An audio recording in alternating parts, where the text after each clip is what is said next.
All right, folks. Well, we are going to go ahead and get this program underway for today. There are going to be a few people signing on in a little bit who will get caught up, but lucky for you guys, you're on the early birds who've come on board. Well, this is the next installment of the Maximum Performance webinar series provided by the Maximum Acceleration Coaching Team, which I have the honor and privilege of leading as we've grown this company. We started the series last October as a way to bring a community of learning together, those people who are willing to invest time and energy in growing and perfecting and defining their skills as a mortgage professional.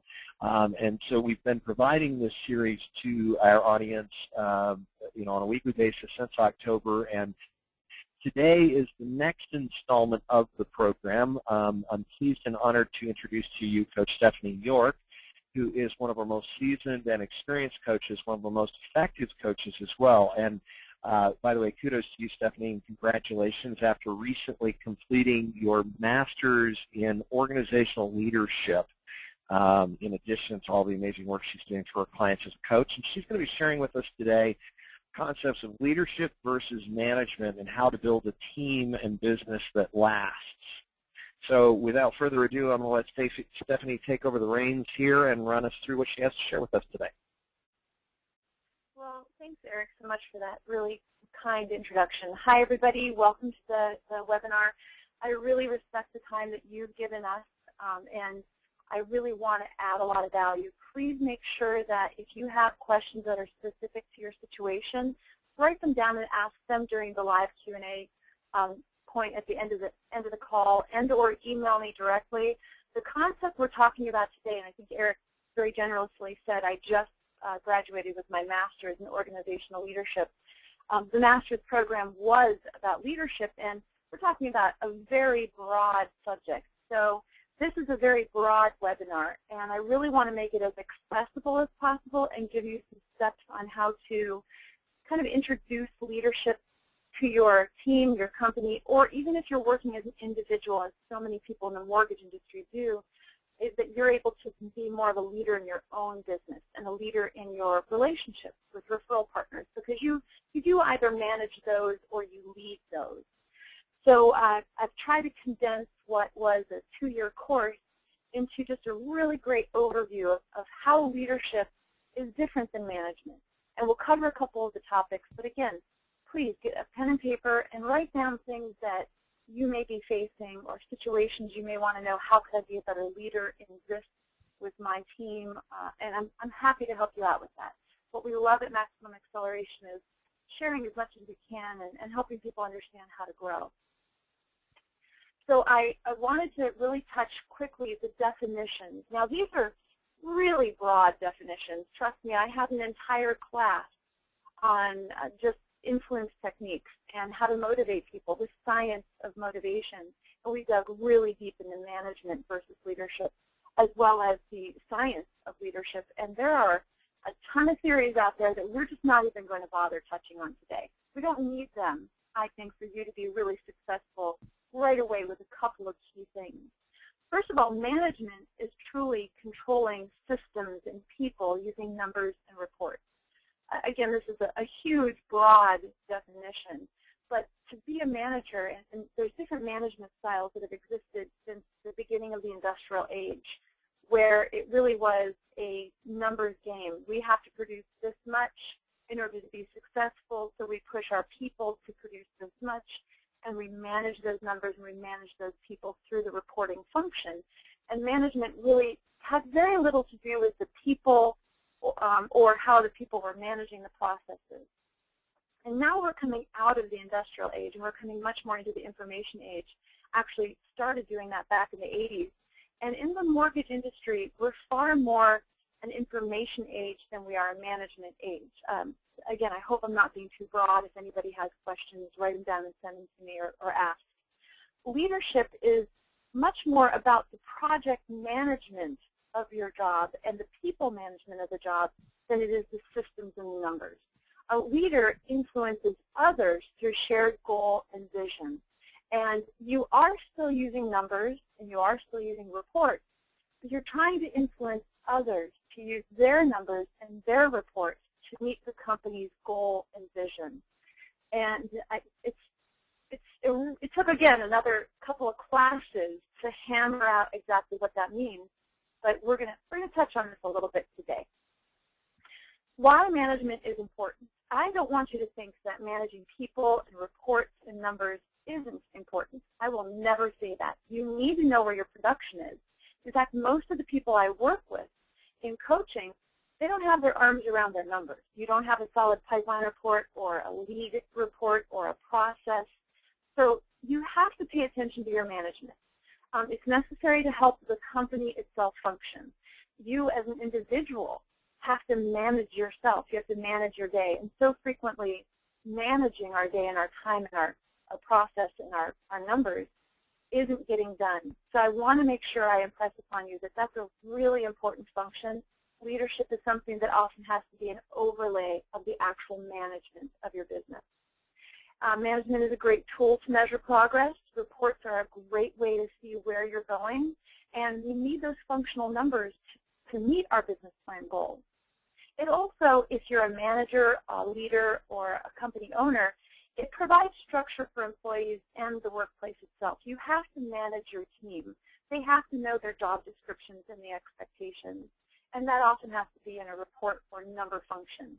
Also, management is what your employees are used to, comfortable with, and expect. So if you're not providing management and you're just gung-ho cheerleading leadership, employees will be confused because management has been the way everybody has run their business in the past. So don't ignore management. I can't probably emphasize that enough. Now here is why leadership is so important. And I think a lot of you who are on this call are constantly trying to learn. You're on a webinar because you want to know more about how to be better. That's what leadership is about. The workforce is changing. Haven't we been hit in this industry enough over the last 2, 3, even sometimes 5 years? There's constant change. Leadership addresses the constant change that happens for yourself, for your team, and for your company. And again, it would be a whole course just on learning how to manage change, but let's address the fact that leadership can help you as an individual cope with change. Competition is changing. There's constantly new companies, not only in your environment, but nationally. There's new ways for your clients to gain information. We need to stay ahead of that curve and stay positive and be leaders for our clients and our referral partners and our teams. And that's why, again, leadership is so important in combination with management. There's less people doing more work. A lot of us are experiencing that right now. People are burnt out in leading the business. Our teams may be just burnt out and trying to do more. A lot of my people, their production has doubled over the course of the last 6 months, and it's not just refinances. They've doubled production on purchase business, and we've got less people doing that same amount of work. We need to inspire those people through leadership in order to help everybody get the momentum and keep it and not be burnt out. Companies are not loyal, and neither is the workforce. And I think we see this when we talk about the millennial workforce, people between the ages of 20 and 32, 35. I think we can dispute those numbers a lot, but the fact is a lot of people don't feel that their company is loyal to them, so they're not going to feel loyal to the company. But the great thing about leadership is people will stay with someone they're inspired by. Think about the person who inspired you most in your life and in your workplace and how much you would have done for that person. And in order to be a great manager or leader, you need to inspire those that you are leading.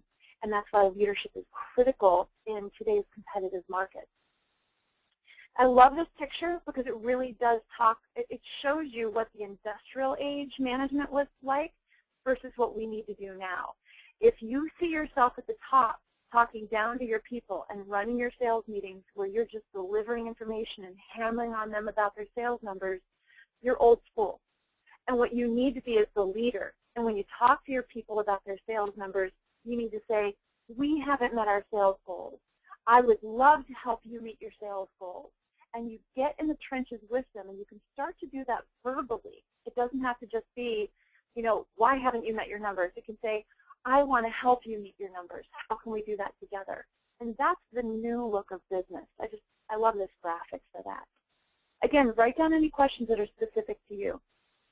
Here are some steps to creating leadership for yourself if you're an individual needing to be inspired, if you have a team that you're managing, or if you have a company. You've got to start with a vision. Now, I know a lot of people have talked about vision. It's a term used frequently in business. We hear it from the stage a lot.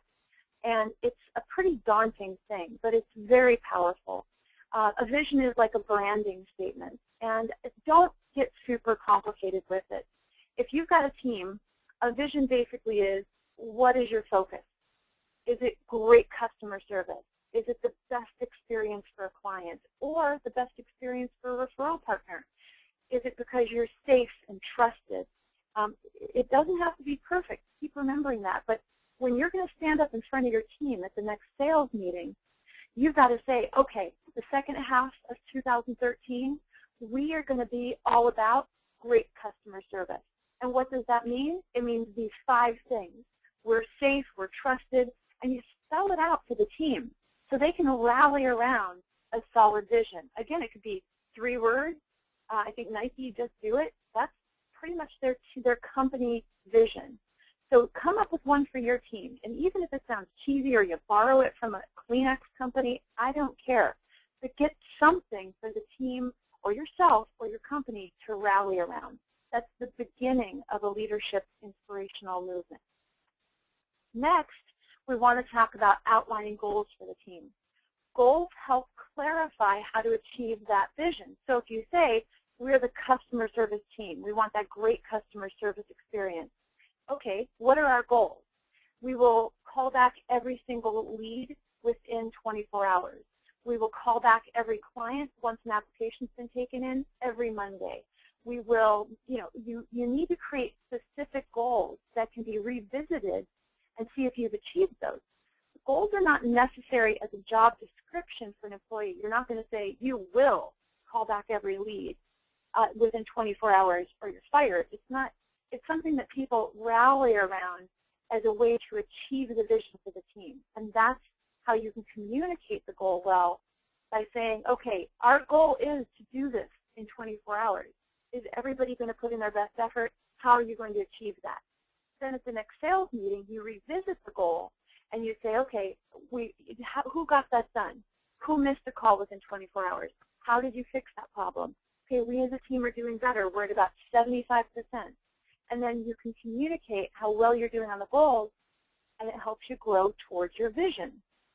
Now, goals should be SMART. I want to go over the definition of SMART goals. There's also something called SMARTer goals. If you want more clarification on this, type in SMART goals into Google or whatever your search engine is, and there's a ton of information out there. This is a typical type of goal that's being used by people that are trying to grow their business or trying to grow their own goals personally for production and business growth. They have to be specific. That's the S. Significant and simple. We want better customer service. It's too broad. Customer service is, and then calling a lead back within 24 hours. Filing an application as soon as we get it. Calling on needs and conditions within 48 hours of getting the list. Those are specific, simple goals that you can communicate really easily to your team. Measurable. We need them to be manageable, quantity, or deadline oriented. That means that we need to know, is it something the team's capable of doing? So you don't want to say that you want everybody to have 20 realtors that they're talking to weekly and getting deals from. If that's not measurable and attainable, what we want to say is, okay, this month I want all of my salespeople to have 5 new realtors that they're communicating with and growing relationships, and 5 new lunches with those realtors within the next month. That's manageable. Obviously, you might want more or less from your team, but you want to make sure that it's got a quantity attached to it and that you communicate that quantity and a deadline. 5 within a month. Attainable. Again, don't tell your people, I want you to have 100 new realtor relationships by the end of this month. That's not reasonable and probably not possible and is demotivating. You might get one person fired up, but it's probably the lunatic fringe on your sales team. You, as an individual, might say, I want to ramp up my business so much, I'm going to get this list of 100 realtors in my area. I'm going to call them and pound them with information, and I'm going to get all 100 work. that might not be reasonable or possible to be able to maintain your business and do that. So make sure your goal is smart and attainable. Relevant. Don't tell the sales component that I want you to have all these operations things managed if it's not within their scope. Also, don't tell your operations team that I want you to do all these sales functions. Make sure the goals you make for that department or that individual or for yourself are relevant to your scope of the job. Also, time bound. Again, it goes back to the measurable. We need to have a time frame for completion. You've got to know when you want your team to meet that. You have a year-long plan, a month-long plan, and a week-long plan. And you have numbers and time frames for all of those. Again, if you have questions about any of these things, please feel free to email me or write them up for the Q&A later on. Next, we want to talk about creating a plan for the team or the company. The plan will be an outline specific for achieving the goals. And that's going to have your SMART goals written down in it. What do you want them to do, and when do you want them to do it by? And this is what you're going to share with everybody to try to inspire them to achieve the vision. It helps the employees focus on what are the extra things they need to do? What are the changes they need to make in their daily routine to help achieve the goals? What is their portion of the goal? So if you want to increase sales by 10 million by the end of the year, okay, I've got 5 people. Your portion of the goal is going to be to achieve an additional 2 million in production over what you normally do. Okay, let's break that down into monthly for the next 6 months. Now that employee has a really good focus on what their portion of that is, and it goes into their individual business plan. People respond really well to steps. A business plan is creating steps for the employees to understand specifically how they can achieve goals and achieve the vision. And it helps hold your team accountable. Everybody knows their portion of the plan. Everybody knows how responsible they are for the goals, and the goals are clearer for them now. So it helps them hold themselves accountable, and it helps you hold them accountable so that everybody's moving in the same direction. And creating a plan for the team and company is a part of the business planning that frequently managers or owners are required to put together as a yearly plan for their business. Sometimes I have a lot of clients who have somebody they report to who's required them to do business planning anyways. So let's not do it by rote. Let's actually do it and make it something that's manageable. Now I want to talk about the last step, and this is really where you can make this become a part of your team. This is where the leadership aspect of this is. Because managing is a little bit of the business planning, but it's truly learning how to have regular meetings and holding yourself accountable for those meetings. I have a lot of people who start with a vision, goals, and business plan meetings, and then they have the meeting, and 2 months go by. They don't have another follow-up meeting. They don't address the vision or the goals again. They don't ask how everybody's doing. They haven't created accountability, and all the momentum has been lost. So progress suffers without accountability. You, as the manager and or leader of either yourself, your team, or your company, have to be accountable to yourself. I find that the coaching is probably the number one reason people get me as a coach is because the progress slows down and suffers because they're not accountable to themselves, whether they're on their own or leading a team or a company. Leadership is providing consistent support, and you've got to make a plan for your leadership. And that business plan we talked about, and the goals and the vision are your plan, and if you follow them and create regularly sustainable meetings, you're going to have that consistent support for your team. Self-accountability is the measure of a leader, not just self-accountability because it's such an easy term to kind of let slide, but if you're really here to learn about leadership and you really want to have leadership in your business, you've got to put, I think, a sticky note up on the wall that says leadership, because you've got to be self-accountable to the definition of your leadership, which means you see the stickers, you see the Post-it note, you think, have I talked to my individual loan officers? Have I talked to my boss? Am I engaged in my plan? Am I engaged in my goals? Do I have a clear understanding of how my vision is being impacted today? And that's the self-accountability. So we want to talk a little bit also about individual meetings, and that's where you cement the goals with the people. Remember, we talked about management is leading by numbers, and it's often coercive. Leadership is hearing your staff, hearing people, and hearing how they're impacted. Because you could have a team of 5 people, and every one of them is impacted by the goals and the vision differently. They each come with a certain set of strengths, and you owe it to them and to yourself to lead them individually. And I'm not saying take them out to lunch every week. I'm saying create a scheduled appointment once a month with each of your employees to go over their individual business plan, to go over their goals and what they're struggling with. Give them suggestions. Give them your support. They need to be heard in order to be engaged. And employees learn differently. So having that one-on-one time might let you know that the way you communicated the goals was confusing to the employee, but they're not going to speak up in a meeting. Now you get to hear what was confusing, and you get to reiterate the vision and the goals and the plan for that individual, and learn how each employee responds not only to the plan and the vision, but what are they worried about? Also, you've got to learn how each employee responds to you. The number one thing a leader needs to learn is how to become more emotionally intelligent. We hear this term a lot. You need to find out how your team sees you. Do you come in a bad mood? Do you come in and bark orders? Do you come in and dismiss people when they're complaining about something because they always complain? Are you responsive to their communication style? Motivation is going to differ within a team, and you've got to find out what motivates that person.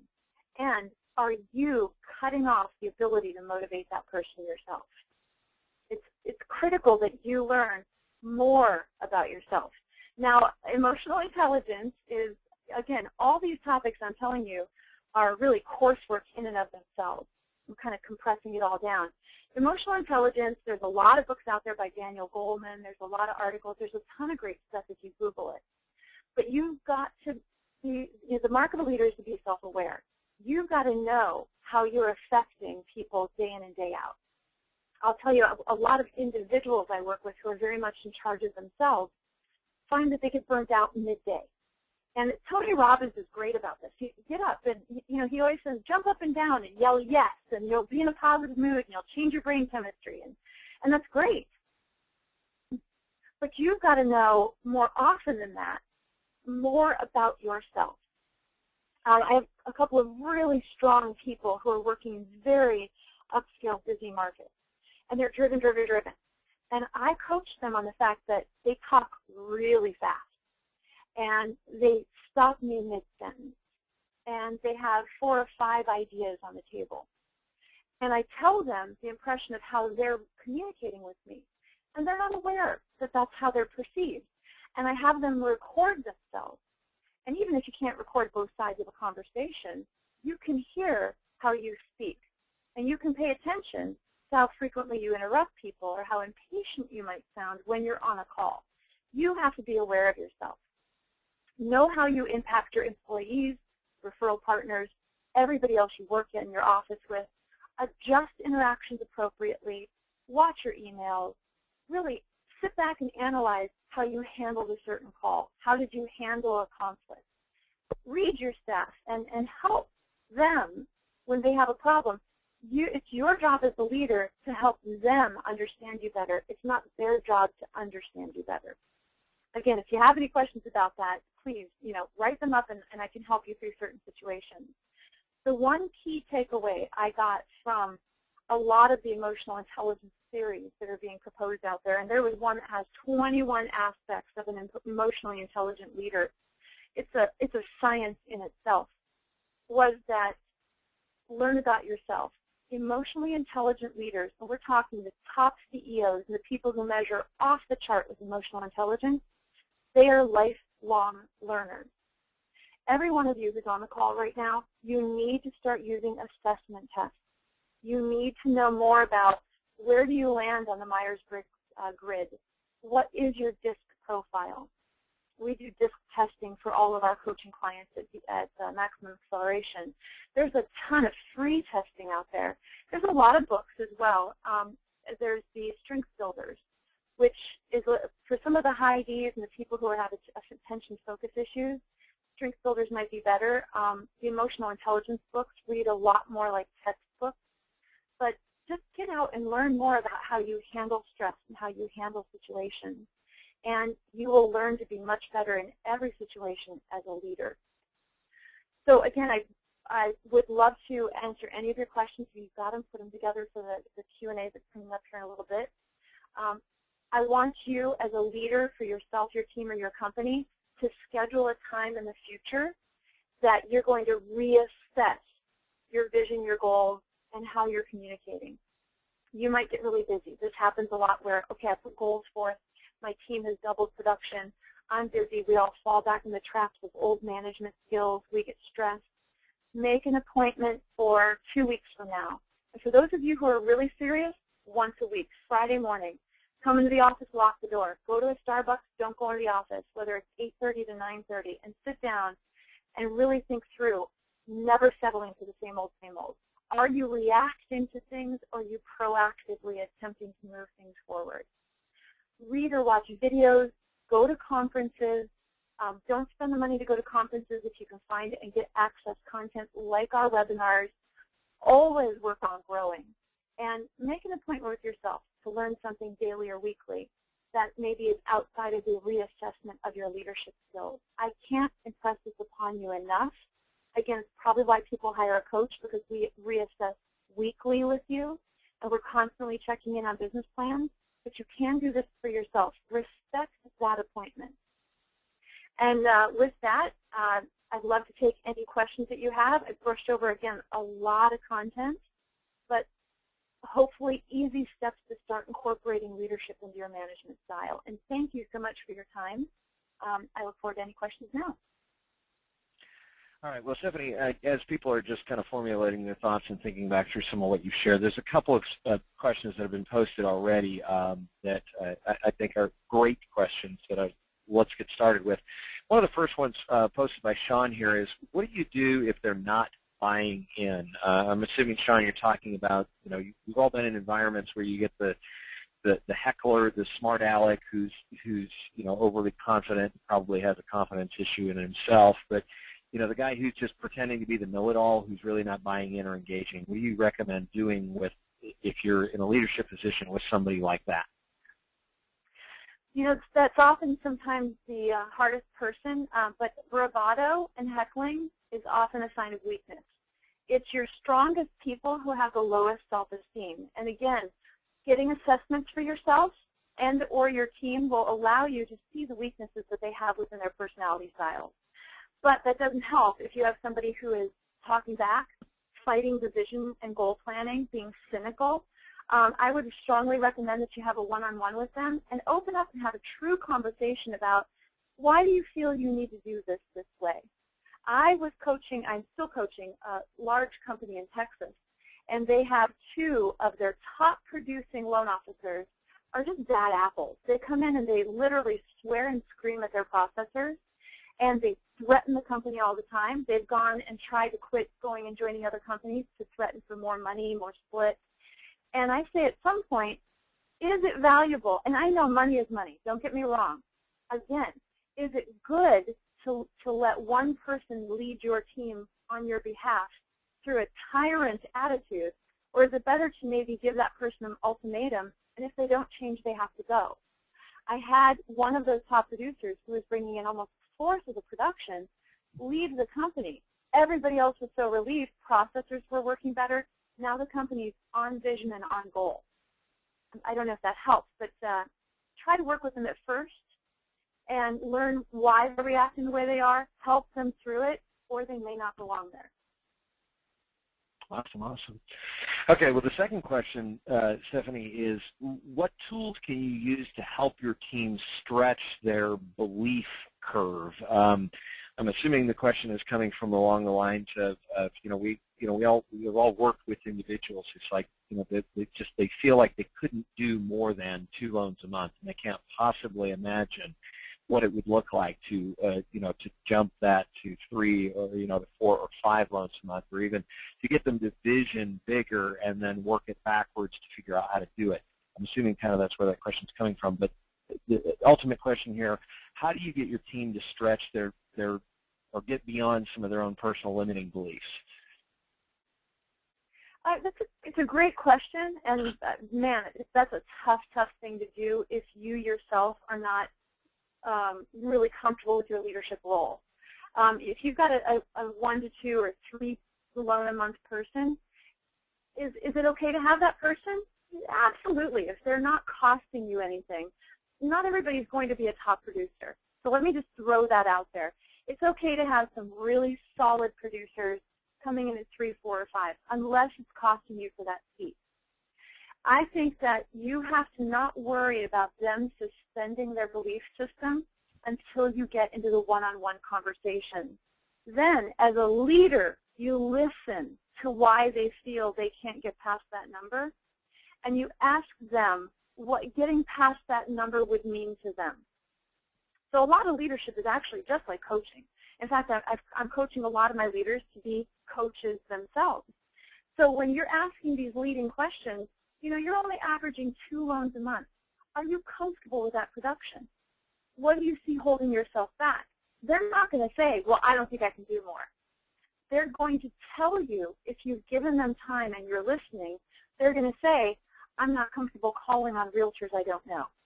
Now it's a scripting opportunity. It's a value-added opportunity. And you come up with a plan for that individual to overcome that.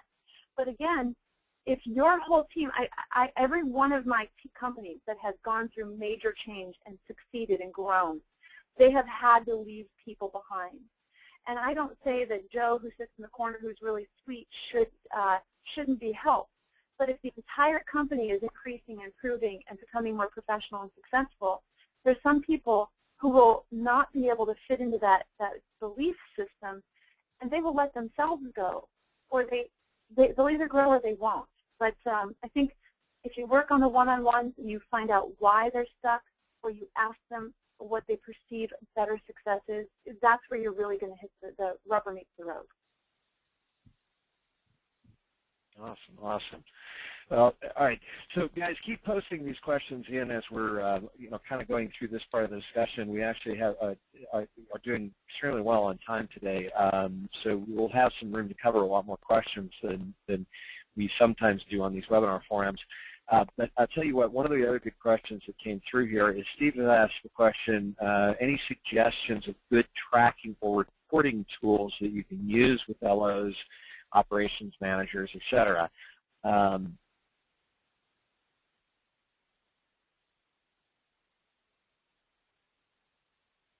Reporting or tracking tools? Correct. And I'm assuming, Steve, feel free to clarify if you would, that you're talking about something you would use with your origination team that you're in leadership with, right? Okay. I guess I'm not understanding reporting or tracking tools, pipeline reports, progress reports, lead reports, depending on the database, marketing systems. But again, that question seems to be much more of a management question. And if you need specific systems for tracking things, that's different. I do use an entire transformational leadership training manual with my clients that has a tool to create a vision statement. There's another tool on there to create goals and suggestions, and then a whole business planning tool to use with your staff and your employees. It really is a matter of breaking it down. I have a sales manager that I coach that has 30 loan officers.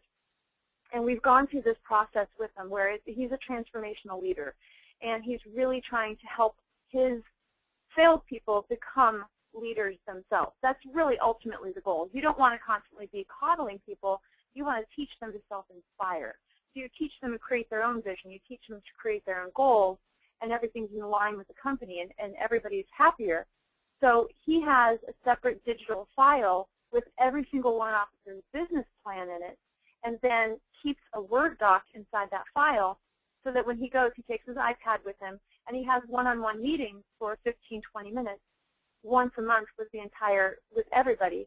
and individually. Sorry, let me be specific. And when he meets with them, he says, okay, here's your business plan. Here's what we talked about last time. What's happening for you? Have you been able to meet these numbers? Where are your numbers at? And he can have the numbers printed off as a management report, but it's really about engaging that person in the process. Awesome. I hope that helps.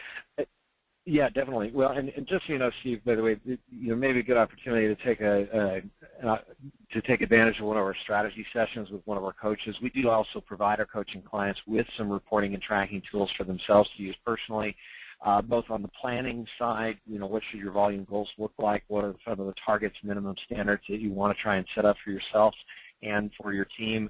On the flip side of that, we use some performance tracking and reporting just so you have your own metrics of what's going on in your business, where your leads are coming from, what your conversion ratios look like. It's sort of having a dashboard for what's going on in your business, and those tools we'd be happy to provide you.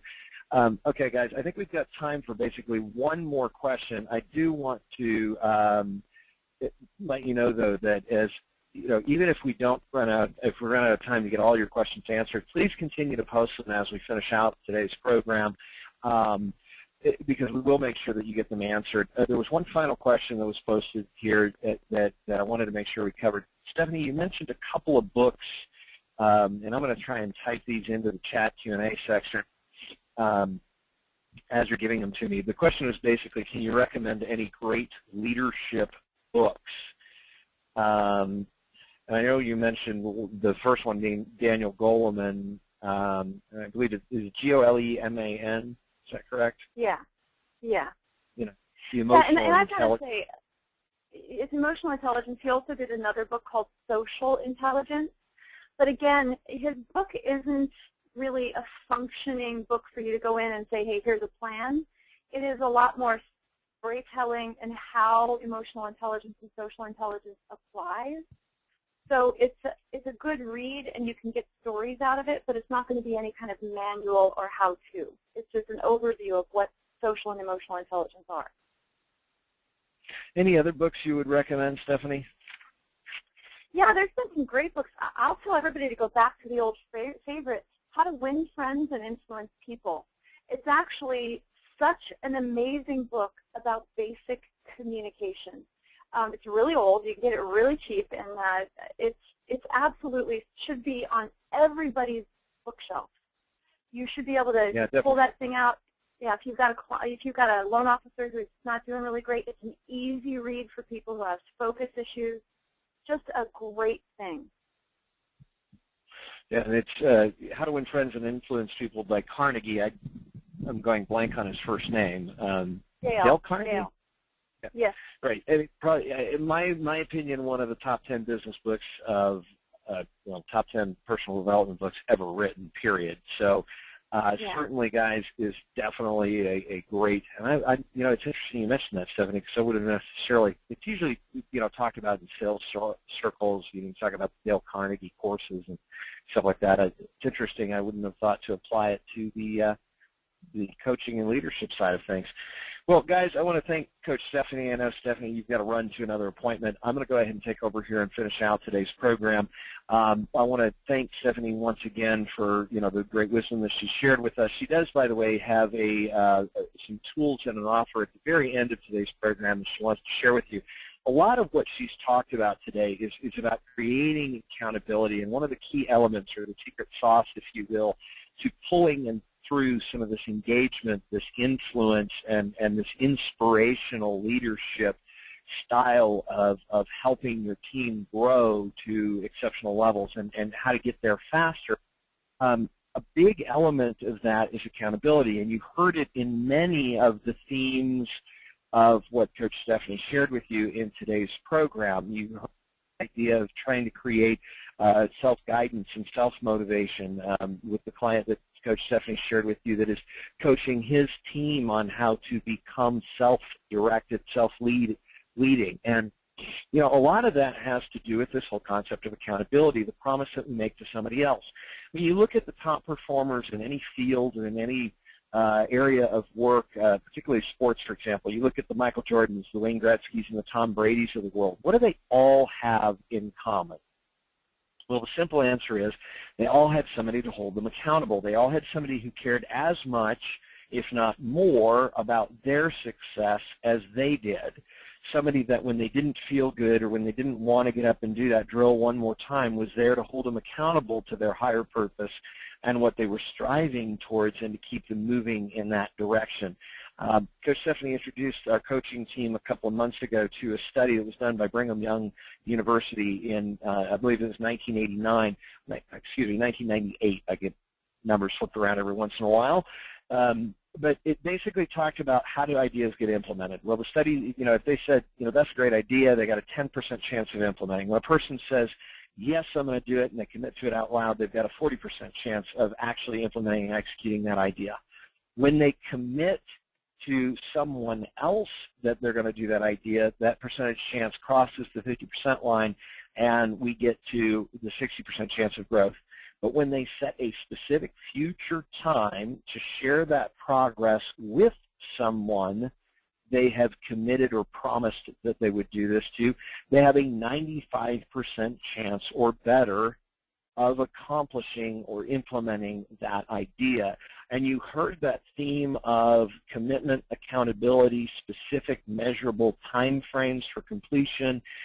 I mean, it's a progress-oriented focus. It doesn't mean it's a do it or you're fired type deadline, but it is a target line to shoot for. It's a goal to stretch to accomplish. And if we can consistently do that and we ask someone to hold us accountable, we find that our implementation rate increases dramatically. So what we want to encourage you to do is think about how to find an accountability partner for yourself, and also interested to consider if you could become a great accountability partner for the people in your sphere of influence, and whether that is your team that you're leading, as you've heard Coach Stephanie share with you in today's program, or whether that is a business development partner such as a realtor or a financial planner or a CPA, somebody that you want to team up with and become a bit of a running buddy for. You have that opportunity to make that accountability happen at a much higher level. Now, if you need help with finding that, often the coach can become the accountability partner for you, but what you need to have an awareness of is what makes a good accountability partner. Well, first of all, you're looking for somebody who has knowledge and information that you consider to be credible. They're an advisor to you and somebody that you trust and respect enough that you're going to feel a little guilty if you break a promise that you make to them. Secondly, is you want somebody who has that perception and ability to look at your world and your business from the outside in and give you honest and candid feedback about where your opportunities for growth and improvement are.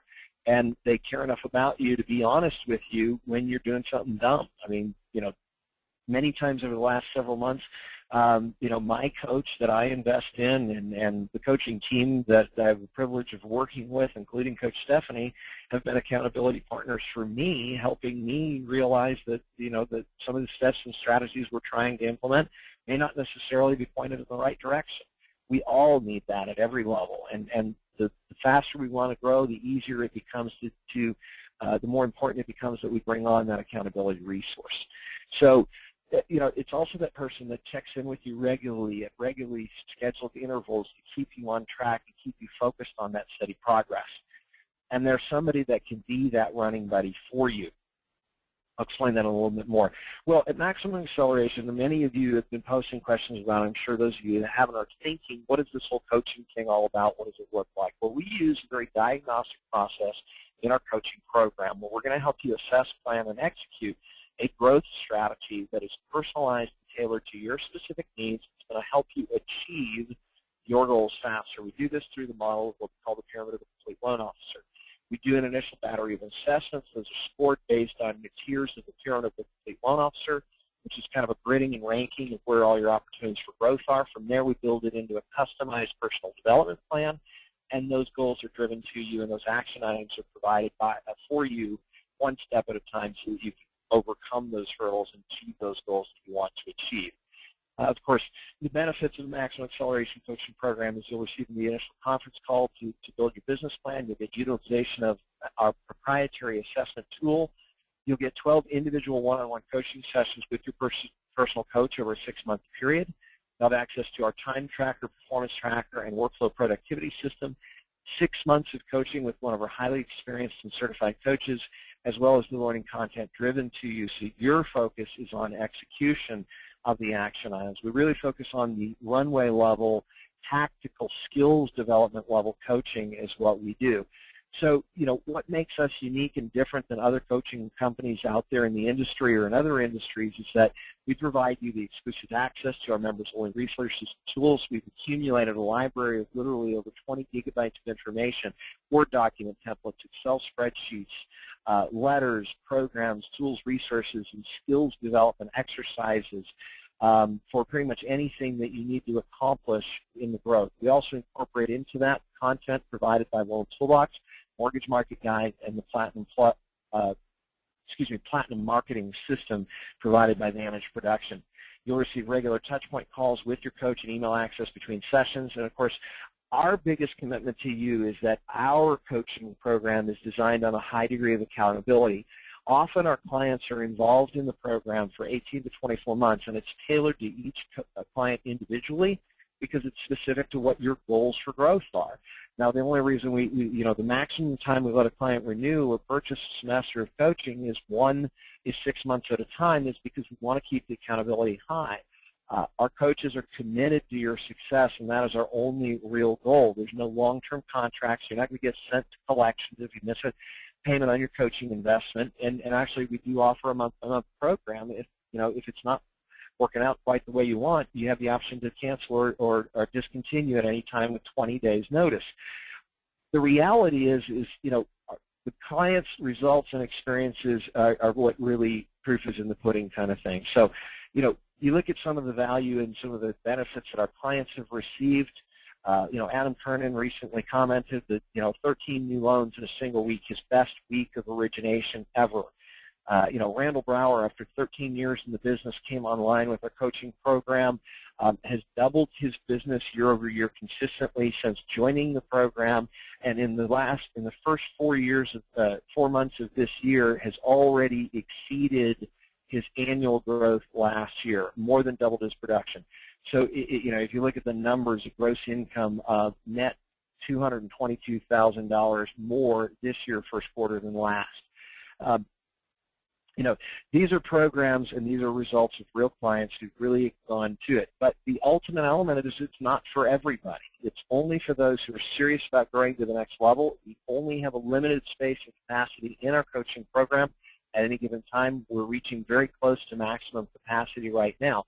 So if you're serious about taking your business to the next level and you're willing to invest in yourself and you need help finding that accountability partner, we would love to offer you the opportunity to apply for our coaching program. Now, what is the investment required? Basically, our coaching program is anywhere from $59.95 to $52.95, depending on your payment program. If you do one semester up front, $52.95 is a coaching investment, which costs a little over $1,000 a month.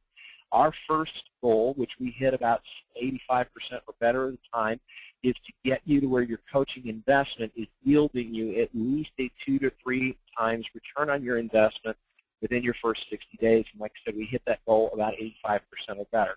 We do also have monthly investment options available if you're so interested.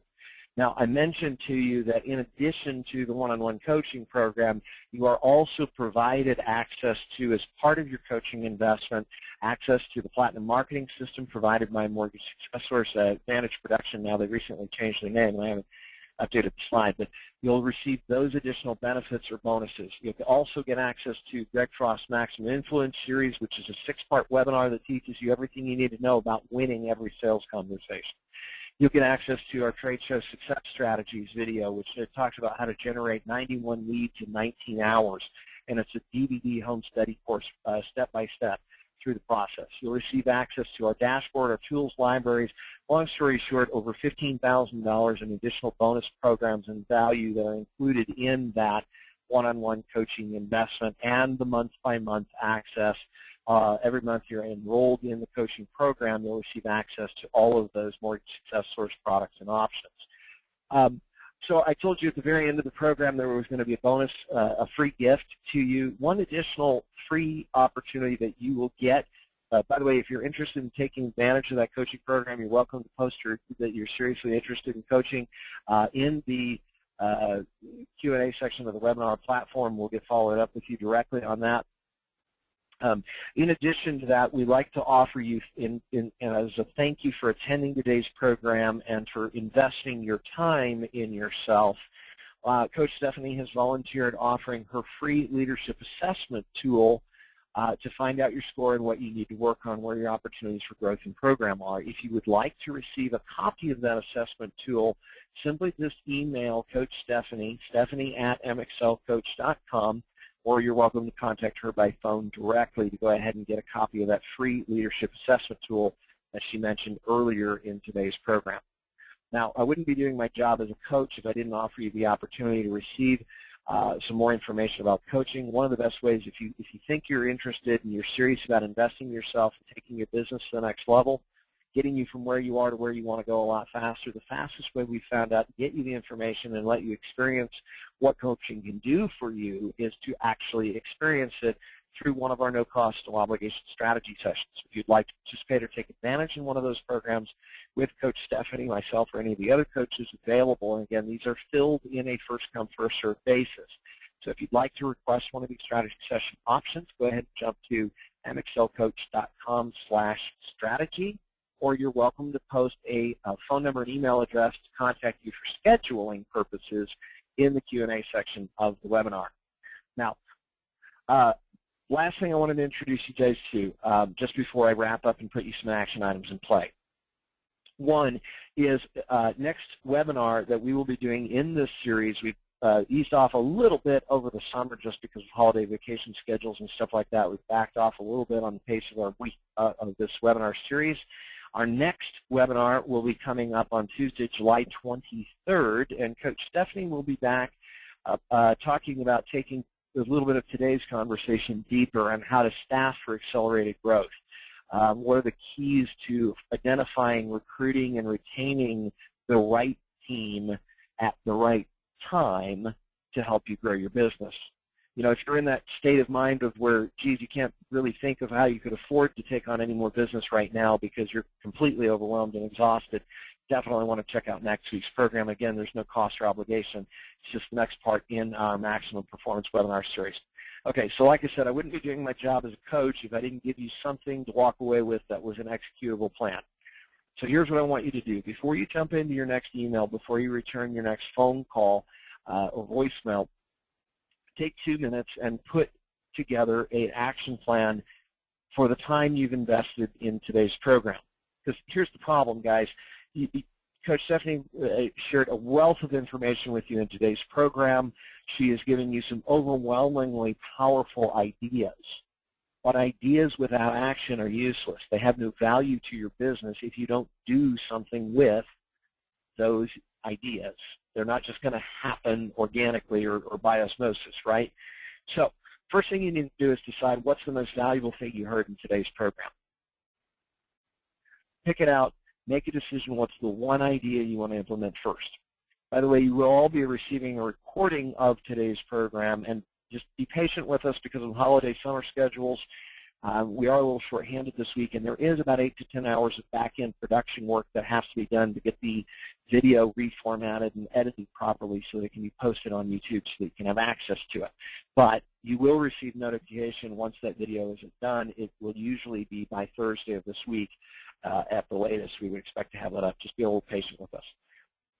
But when it comes to putting an idea in play, you can go back and pick up idea 2, 3, 5. I mean, you got hundreds of ideas from Coach Stephanie today. Just pick one. What's the first most important one, the one that's going to be most valuable to you? Second thing is decide what action do you need to take to make that a part of your daily business. Okay, what is the next most important step to implementing that idea? And like Coach Stephanie shared with you, it should be smart. You should set that goal based on by when, a specific measurable completion date, targeted, okay? The fourth step here is decide who you're going to ask to hold you accountable based on what I shared with you about the measure of a good accountability partner. who's going to be that running buddy for you. And imagine it from this perspective.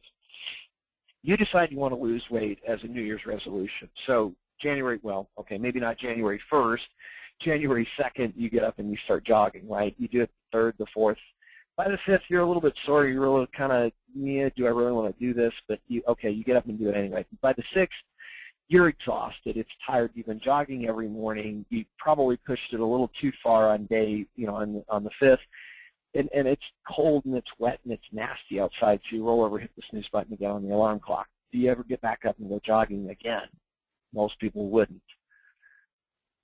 Now, compare that to, let's say you're talking to your neighbor at the neighborhood, New Year's Eve party, and you mention to him that you want to start this jogging thing to lose some weight. And he says, that's a great idea. So you start jogging and becoming running buddies for each other. Well, January 6th rolls around, you're tired, you're sore, it's cold and wet and nasty out, but your buddy's going to be on your doorstep at 5:30 to take a jog.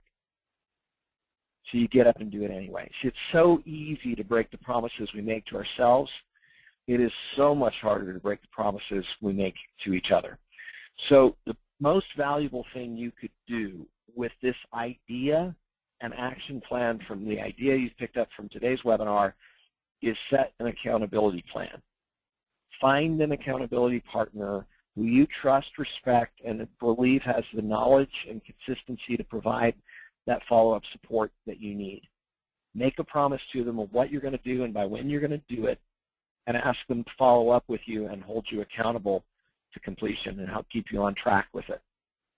Of course, if you need help finding an accountability partner and you'd like to talk a little bit more about the coaching program and what it would look like for you, we encourage you to take advantage of the handful of strategy sessions that we have each week, and go ahead and post that information in the online Q&A platform here for the GoToWebinar tool. Again, please let us know the best email and phone number to reach you for scheduling, as well as you're also welcome to go to the mxlcoach.com/strategy website and request that strategy session as well. Otherwise, guys, I want to thank you for taking your time and investing it in today's program. We encourage you to continue to do this, to both invest your time and your money in developing your skills. It's the most valuable asset that you could buy is your own knowledge base. As Coach Stephanie has shared with you, investing in her own education, as all of our coaching team do, investing time and energy in our own growth and development skills. Some of the most valuable things that we've learned in our lives, some of the most important transformations have come as a result of that investment that we've made in ourselves and that we continue to make in ourselves as coaching teams so that we can continue to improve our quality of service and performance to our clients. It's an absolute non-negotiable with our team that they invest in coaching and in personal development because it's the smartest investment you can make. It has the highest return of any investment that you could possibly put your money into because it's your own lasting growth and performance. So with that being said, guys, I want to thank you again for your time. We're going to go ahead and close out today's webinar at this time.